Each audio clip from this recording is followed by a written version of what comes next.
Very comprehensive. I'm glad I'm not the only one who's played them all.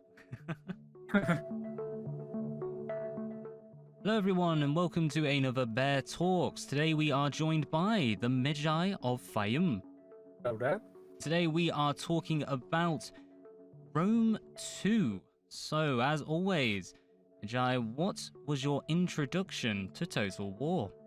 Hello Beyond, thank you for having me today. And my introduction to Total War was, I believe, Rome Total War in 2004.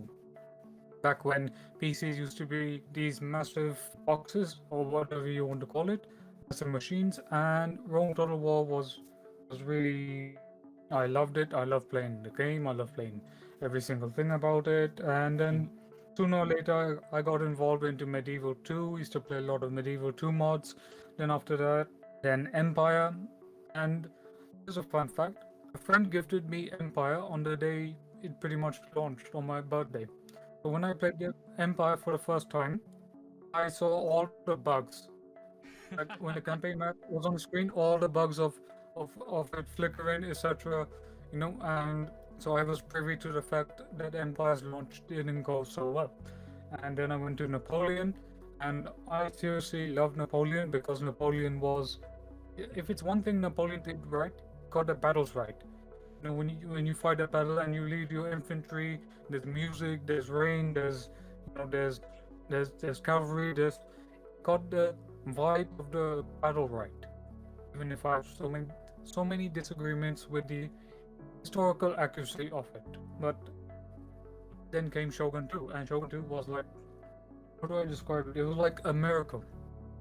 Shogun 2 was pretty much the peak of Total War. I mean, you had so many factions. You could play as this clan versus this clan. And Avatar Conquest as a multiplayer mode was absolutely fantastic. And I don't know why to this day CA completely abandoned it, because it would have worked so well in the newer Total Wars like Three Kingdoms. Or maybe Rome 2, but in Three Kingdoms, where I imagine in the Chinese market there's a lot of mobile games, MMOs, RPGs. It would have worked so well in that. CA missed an opportunity there. And okay, so Shogun 2, then came Rome 2, which is a game which we're going to talk about, but I love this game. This game is massive. Rome 2, and then the new Total Wars I've been pretty much playing on and off. So that's my initial introduction to Total War. Oh, excellent. Very comprehensive. I'm glad I'm not the only one who's played them all. Well, I do quite like how you touched upon the Empire release there, because of course Rome 2 had, let's just say, a difficult start. Yeah. So what was your initial experience with Rome 2? Okay, so with Rome 2, let's just go back a little bit. Like you and me, we were all excited for Rome 2. We were thinking it was going to be a fantastic game. It was going to have lots of factions, a gigantic campaign map, lots of battles, lots of cutscenes, which didn't do so well. But we were all brought into the hype. At one point, I used to marketing campaign. I used to watch Lionheart's video, where he would go and all the YouTubers would go to these places and they go and explore Rome. And really, what sold me for Rome 2 was the Siege of Carthage. Yes, that looked epic right from all the pre-release footage they were showing.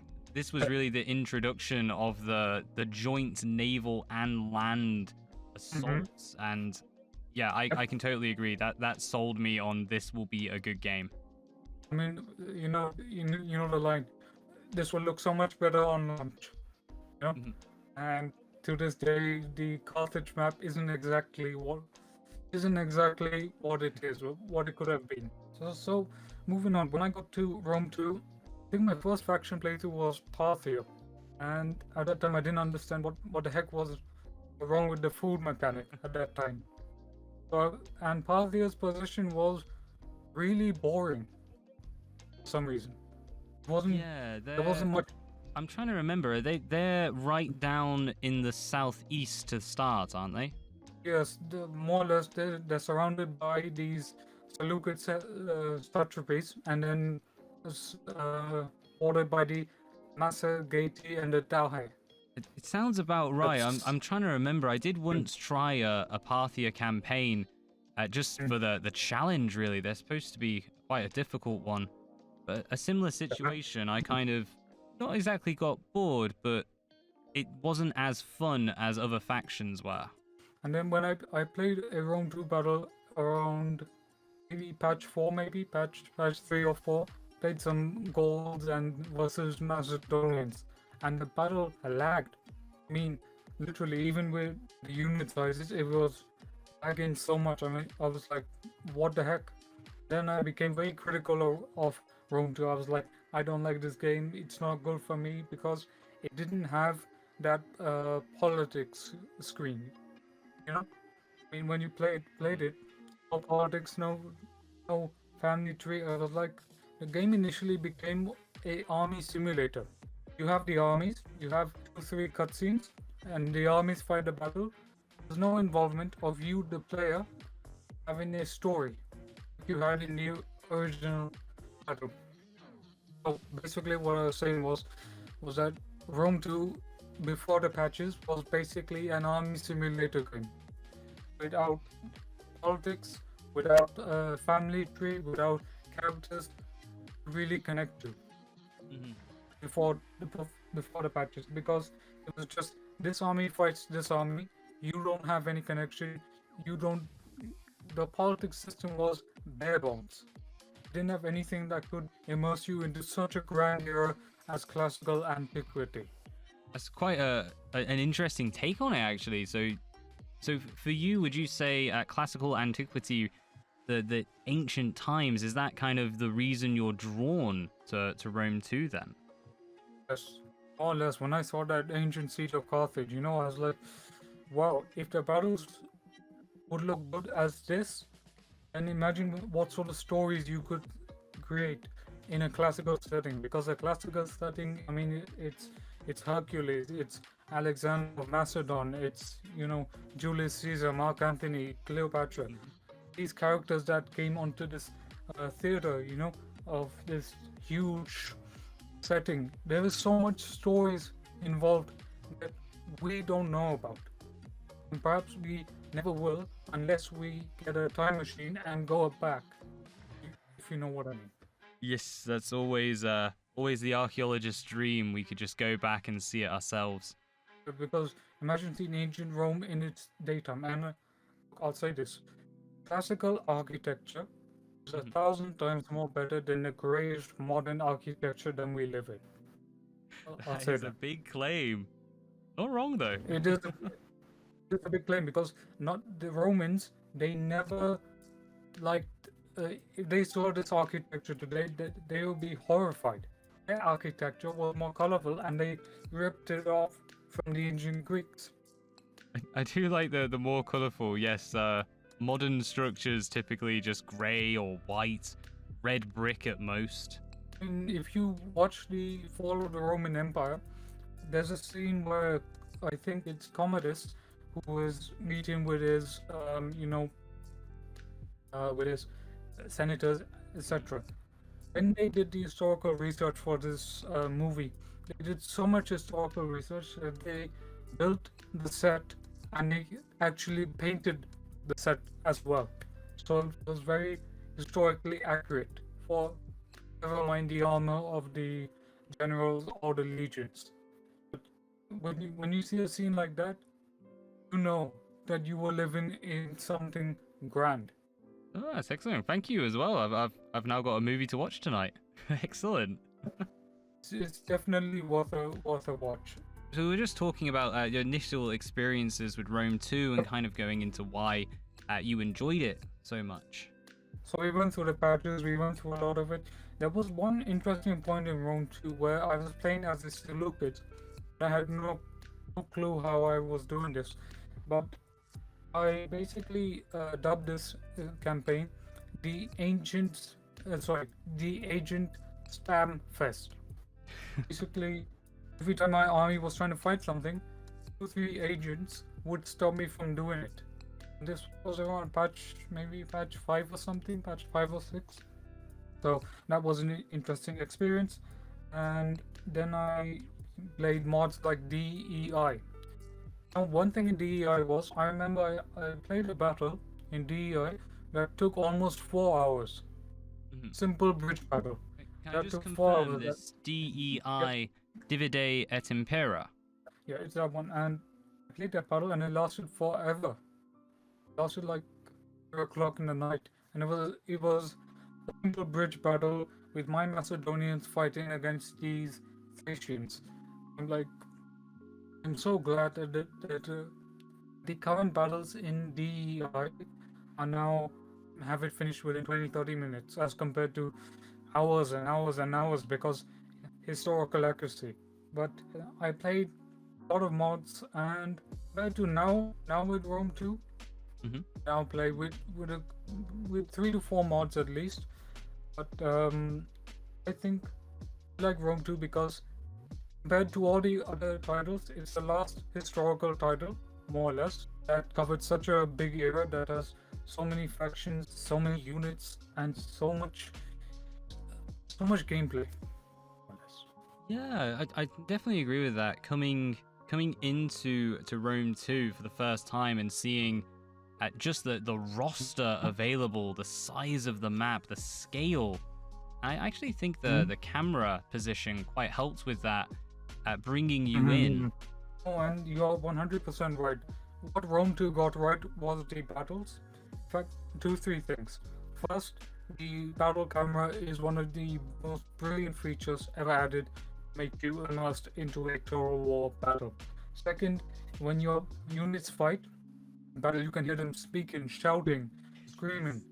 You know, that adds so much immersion. And three, Rome 2 does have some good soundtracks. It does have some good soundtracks for the Roman faction. It has some really good battle soundtracks.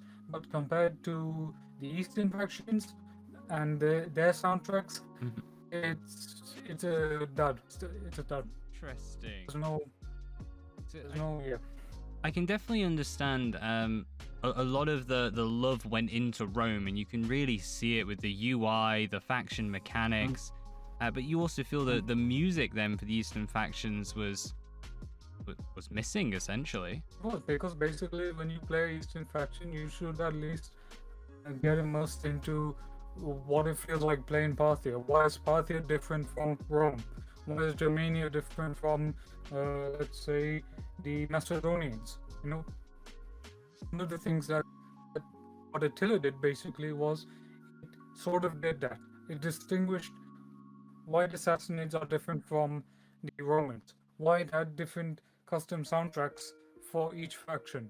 And Rome 2 just didn't have that. Rome 2 had this sort of generic, sort of Armenian Turok soundtrack, which is fine, which is good.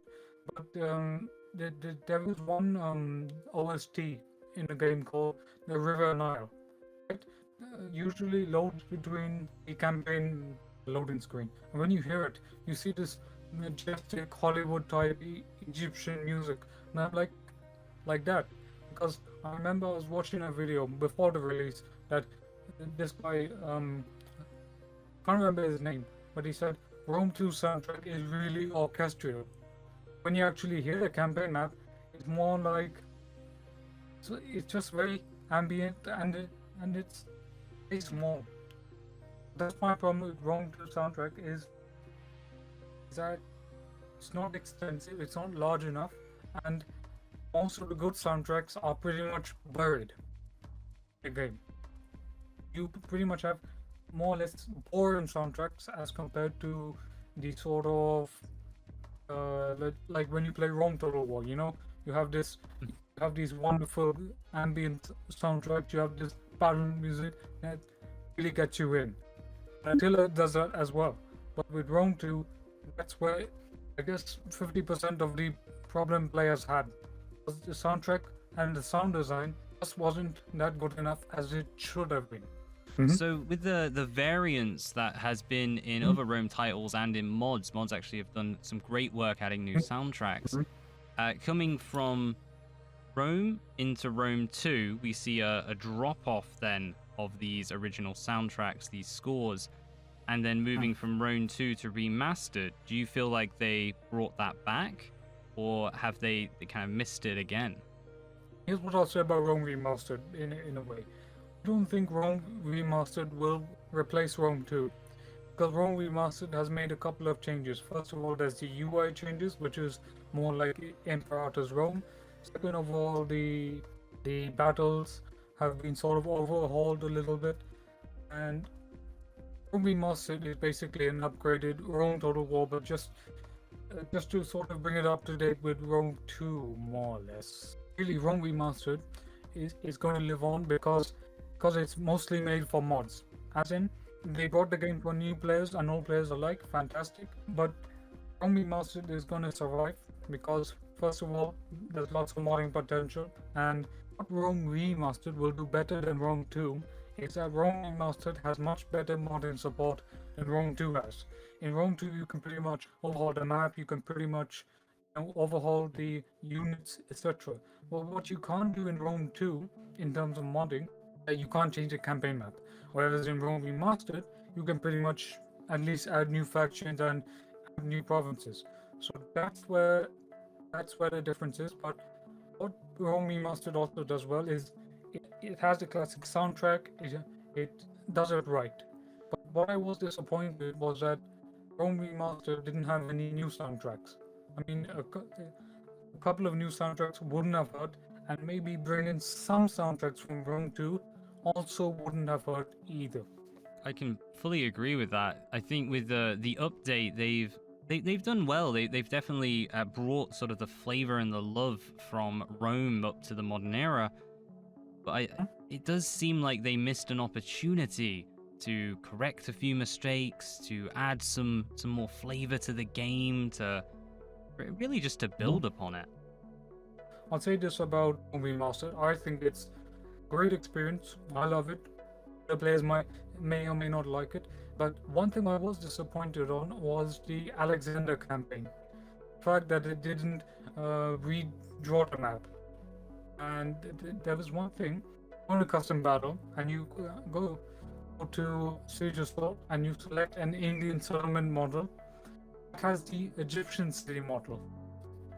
And I was a bit disappointed, I would have wanted at least, I know they're trying to keep to this sort of classic, this sort of, the classic feel, but they could have honestly just redone Alexander and maybe add the Indians as a playable faction and have their own custom city models. I mean, they have a lot of money, they can do it. I think that's an interesting one. I haven't touched upon the Alexander campaign, but no, I'll be looking out for that when I have a go. Don't get me wrong, the Alexander campaign is fun, but they could have done a few changes, but mods will sort all of that out, either way. Yes, in the modders we trust. On the note of Rome 2 from last, just bringing this back, I do have to wonder that the kind of the initial steps, the slight hiccups they had, shall we say, to be nice, how do you feel the release of Rome 2 has affected its legacy, and to some extent the legacy of CA? Okay, look at it this way. That's a really good question, by the way.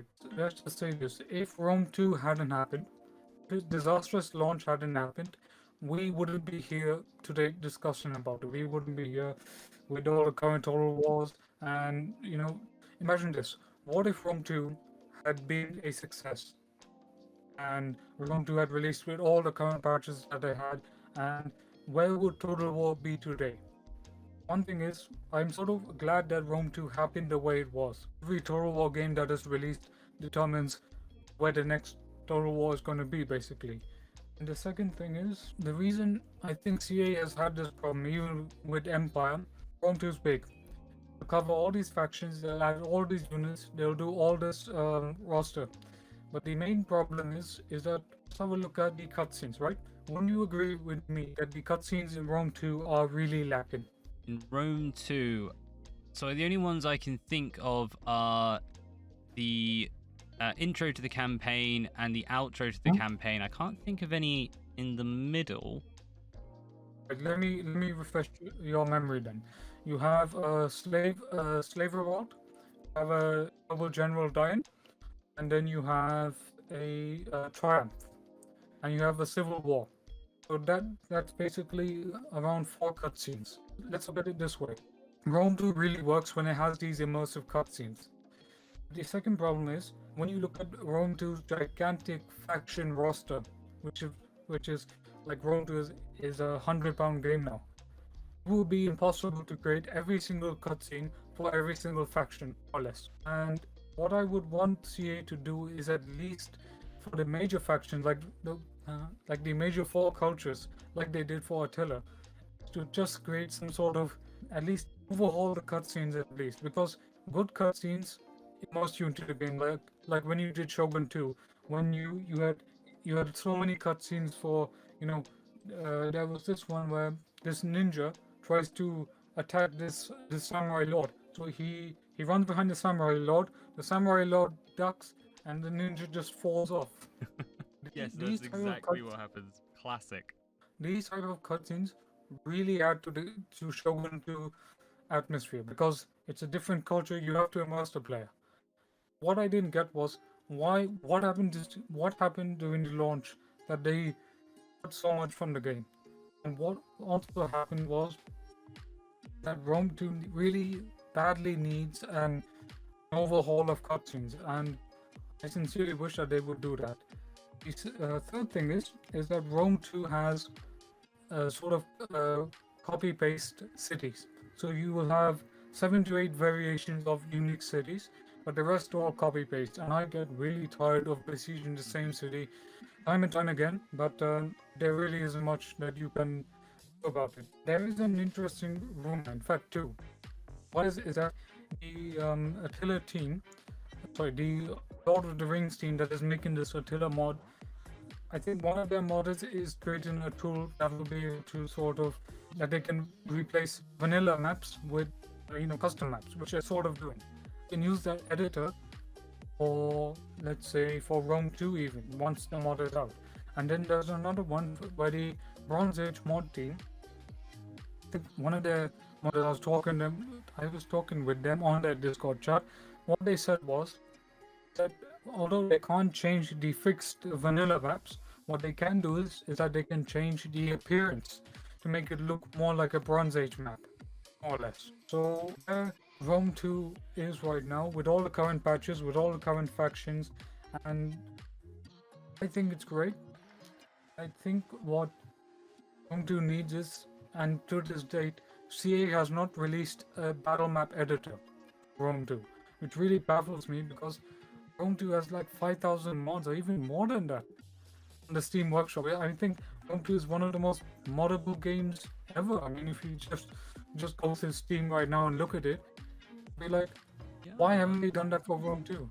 I'll just have a quick look then. I'm on the community page, and yeah, mods 6,160. That's just the tag. 6,160. Go to the map section, and you will see there's exactly 0. The Shogun 2 has a huge ton of battle map mods, but Rome 2 doesn't. Have you watched Admiral Price's video on the state of modding in Total War? No, I haven't. I've got to admit, modding is something I dabble in, but it's not a large part of any game I play, really. Do you play mostly vanilla then, as compared to modding? Typically, yes. Yeah, okay. I find I tend to prefer to learn and attempt to master a campaign. But I do dabble, particularly, as you said, in Lord of the Rings mods is something I've always enjoyed. In every Total War game. No, I also like the vanilla campaigns as well, but for me, there comes a point where when you've done enough of vanilla, you then go to the mods. Pretty much. At that point. But do watch the video, because it tells an interesting tale of why modding hasn't got so much support as compared to the older titles. But basically, the reason, I think Admiral Price says it in this way. CA releases a game, right? Then the modders come in. And then people buy the game because they're not buying the game for the vanilla experience, they're buying the game for the mods. And then what happens is, if you're on higher up in that company, or XYZ company, you think that, well, people aren't buying to experience our game, people are buying to experience mods. So in a way, it sort of becomes restrictive. But right now, I think Admiral Price said he talked with one of the CA reps, and yes, they do want to. They are helping Total War modding. They are giving Total War modding a sort of help, etc.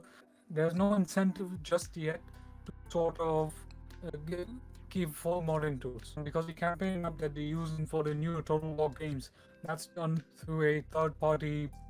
I think a third party software. It's basically it's done to third parties. But the reason I say this is because Total War wouldn't be as alive if it weren't for its modern scene. On the other hand, Total War is also popular because its vanilla campaigns are also really fun. It's really immersive. And I'm not saying that modding is so important that completely outstrips the vanilla experience, if you know what I mean. No, I know exactly what you mean. Even though I primarily play vanilla campaigns, I am under no delusions that most people do play these modded. Even content creators, the majority of people play modded versions of Total War, at least from the majority of the ones I watch. It's not a problem I have that modding comes out and isn't catered for. But I do think when you're looking at community posts for Total War Warhammer 3 and you're already seeing people talking about modding it, at least let the game come out first. At least let people try the campaign that people worked so hard to make before you then start tinkering with it. Oh, and you're completely right, because back in the days when I was an immature Total War fan that used to get sort of banned from the Total War forums, discussing and debating with everybody, I do think that currently Total War developers right now should at least get appreciation for the work they do. And I know this topic is over Rome too, but let's say Three Kingdoms, right, and Troy. One of the things that the Total War developers really have added is they've made the campaign more intensive. They've added a lot of old features from old Total War games. They've made diplomacy more. They made diplomacy better. They have included better voice acting. Yes, better I voice 100% acting. agree with that. Just to point that Three Kingdoms has better Chinese dubbing and better Korean dubbing. I mean, the actors sound as if they're from a historical TV show made in China and Korea. This is something where Rome 2 kind of lacked. Rome 2 had excellent voice acting for the Romans and the Greeks. They had awful voice acting for the barbarians and sort of mid-okay voice acting for the Eastern factions. And Troy and Three Kingdoms immerse you into the period. They add so many features. I mean, all Total War fans. Sorry, I'm going off into a tangent right now. Feel free. All Total War fans, I know that they like Rome Total War, they like Medieval too, but here's the thing: when I play Three Kingdoms, I click on a city, right? And I can hear the voices of the peasants talking with each other, people being so happy, people, being in a joyful, cheerful mood. It's these tiny details that I feel are being completely ignored. I mean, you're right with Warhammer 3. I think most of the mods will just be a lot of chaos expansion rosters. One mod that I do want to see, the addition of the OVN Lost Faction mod, at least. Adding Cathay adding Indo-Arabi or Nippon. That's beside the point. You're right that the game should be released. Get modding forward, experience the vanilla. What has happened, I think, is we as Total War fans, I mean, some of us, we have sort of become comfortable with mods. And every time we see vanilla, we're like, vanilla's, fight and turns done, now I need a mod. So in that sense, we have to... Yes, I was just going to say, I understand where you're coming from. You sort of, it becomes the new norm almost. And I can definitely say for quite a while back in the day, I didn't actually get Empire. My dad wasn't interested. And, I was a kid. I couldn't really buy anything on Steam. And, yeah. The good old days. Yeah, the good old days, man. But because of that, I was playing Medieval 2 probably for the longest of any Total War game. And yeah, I definitely ended up turning to mods. And even when I went into Shogun 2, that was one I played probably more than any other at this point. I did add mods, but I think I had a good 200 hours before I began modding that game. And it was usually like really, really stupid things, like some of the changes to UI and introducing more historical faces and stuff. I think mods were essential for that game. Take it back to Rome 2, and because Rome 2's release just didn't go as well as it should have. It was a disappointment to all of us. But mods like Divide et Impera, they came in, they saved the game, and CA literally said this mod is great. But the reason I think mods were needed in Rome 2 was because Rome 2 didn't have such a good UI as it should have had. And the other thing is, Rome 2 had a ton of mods regarding its UI, its graphic overhaul, its units, its everything, and it was a game that really needed the mods. Now, when I play Rome 2 vanilla, for me, when I really want to get into that sort of vanilla experience, then I'll go and play it.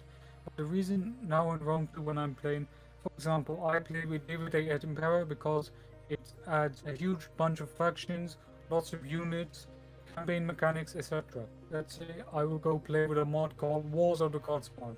Now that mod is basically a medium version of Divide et Impera, but a mixed version of Radios, and it has a lot of cool looking units, a lot of UI changes. Basically is very immersive. There was another mod called Hegemonia. I think it's a French mod, but it sort of overhauled the UI, it sort of added new factions. It comes to the point where nowadays the mods, these big mods, they add so many new changes. I don't want to go through any other mods.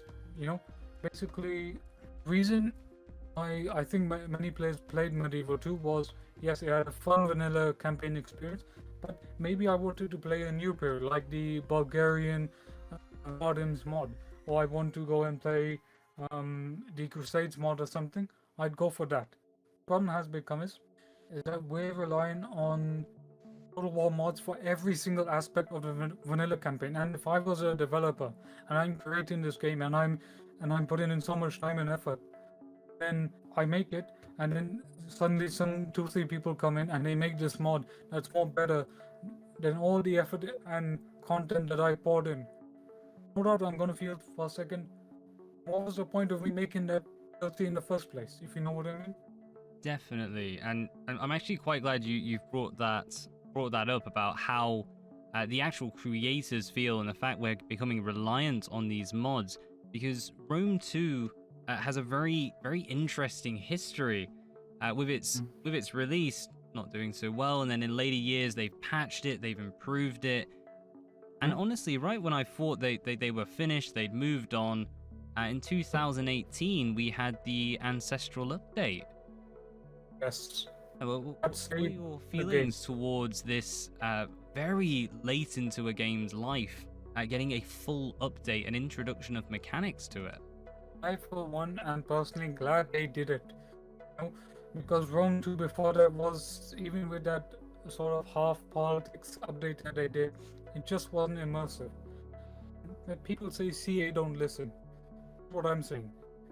CA do listen. I think there's another YouTuber called Happy Compy Total War, and he made this point that the reason CA went back to Rome 2 was because people weren't interested in so much of the Attila period as compared to the Rome 2 period.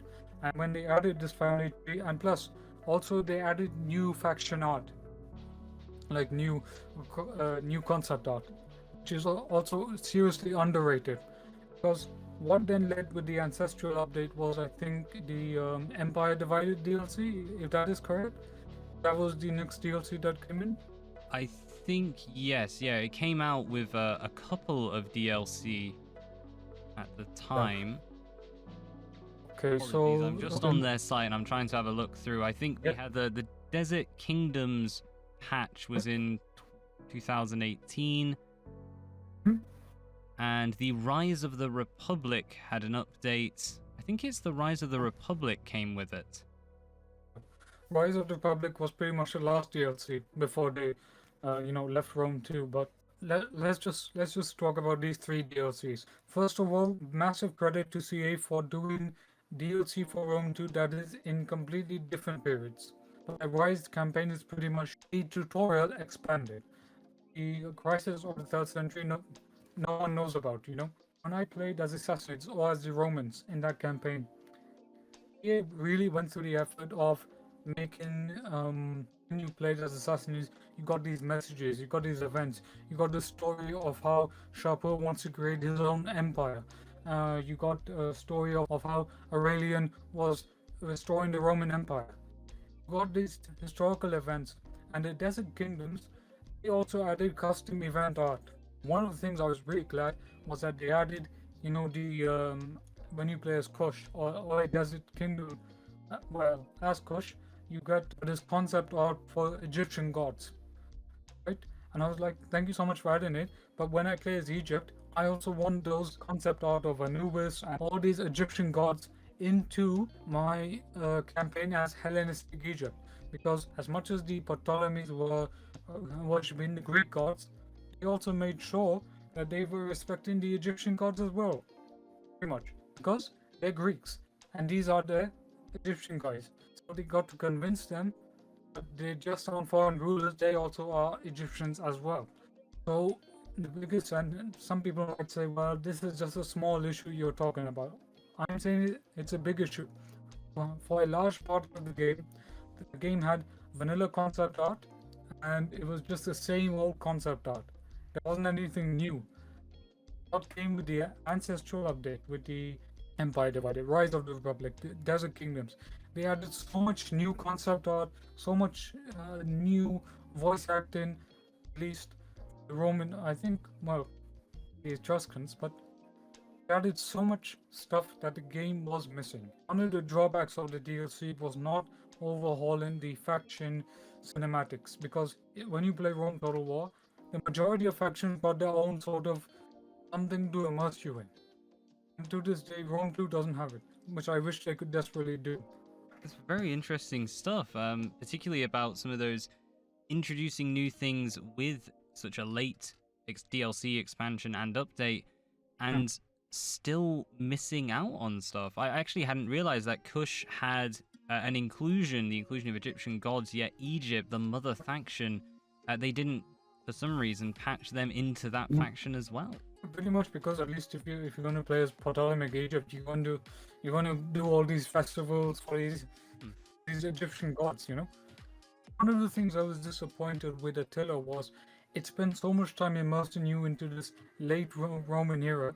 I wish that had been done for the main factions in the grand campaign of Rome 2 at least. If you play Empire Divided, you know that every faction you play is unique. Rise of the Republic, same thing. With Empire Divided, same thing. This Ancestral update and what CA did, I thank them. A massive thank you for doing this.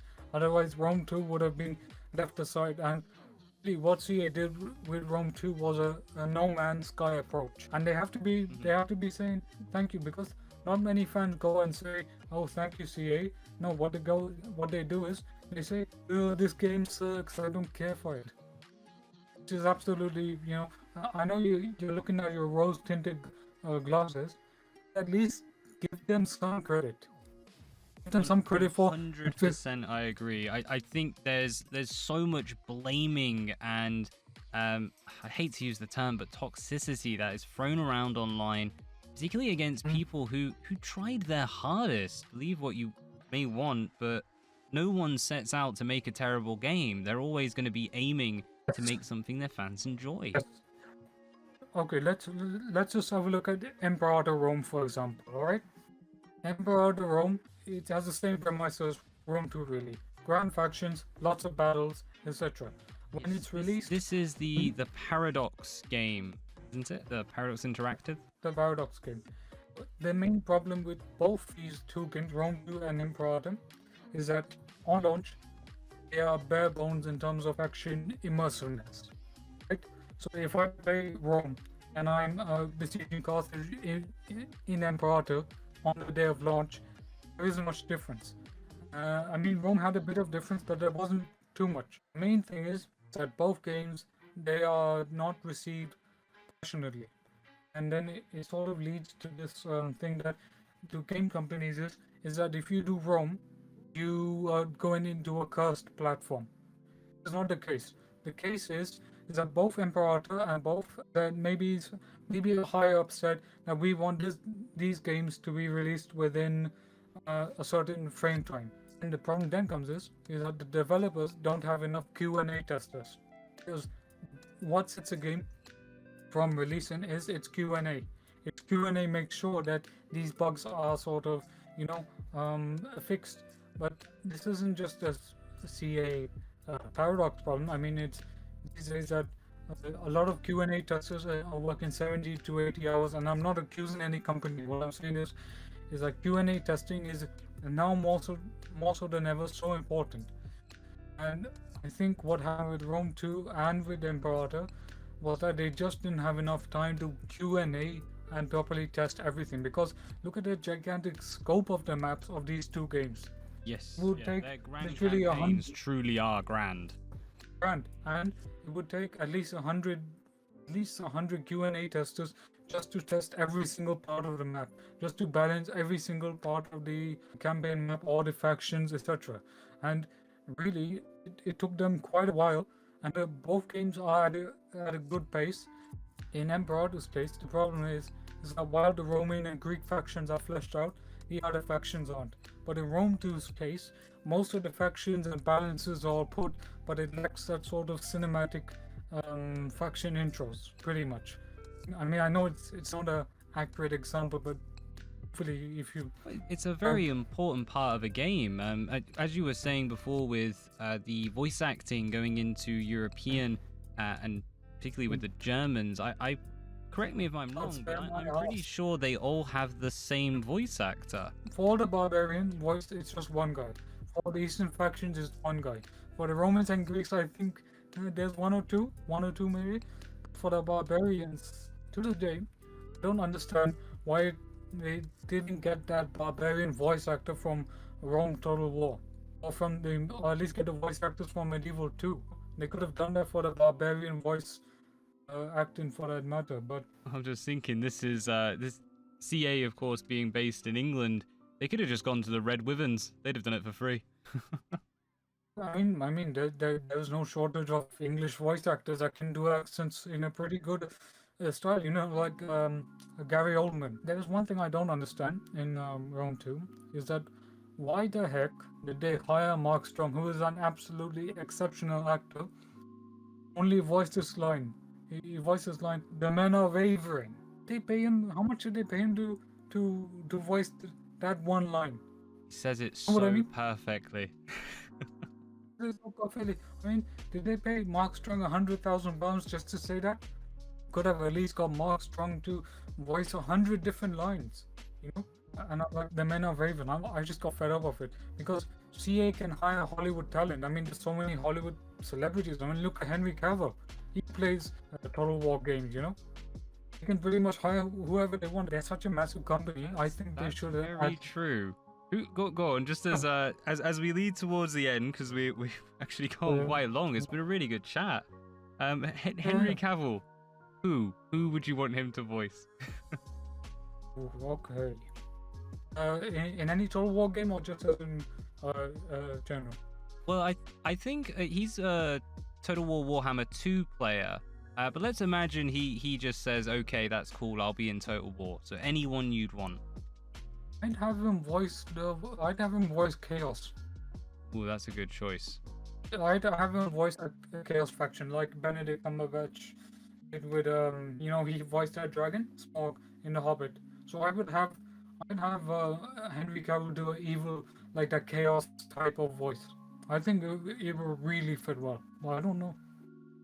No, I can see that. So I actually have some lovely pictures of Henry Cavill up for when this goes onto YouTube.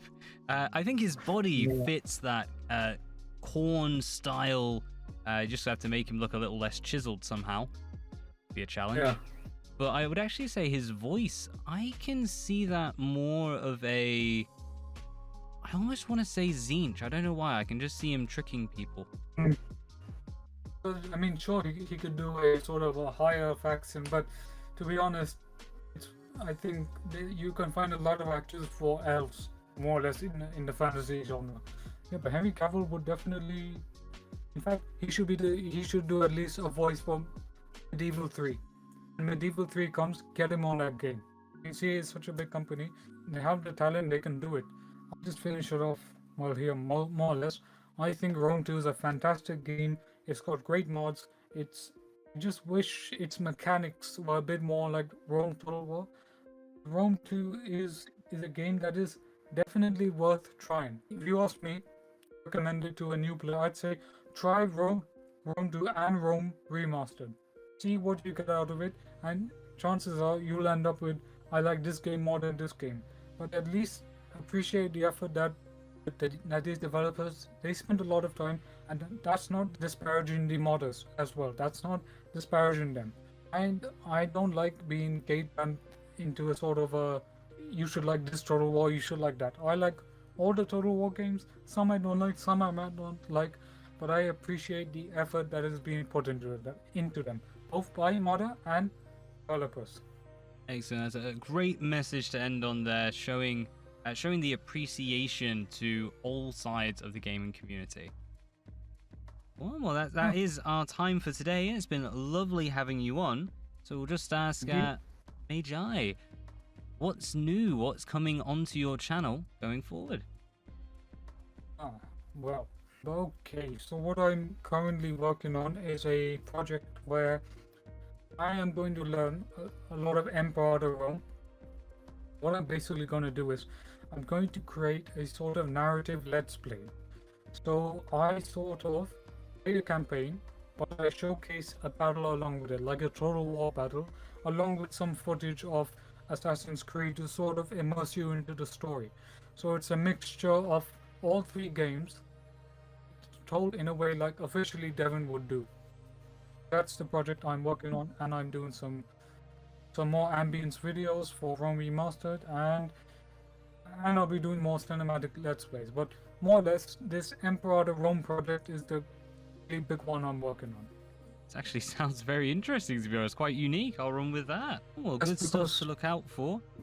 And until next time, we'll have to call it there. So, bye-bye, lords and ladies. Till then, peace out. See ya.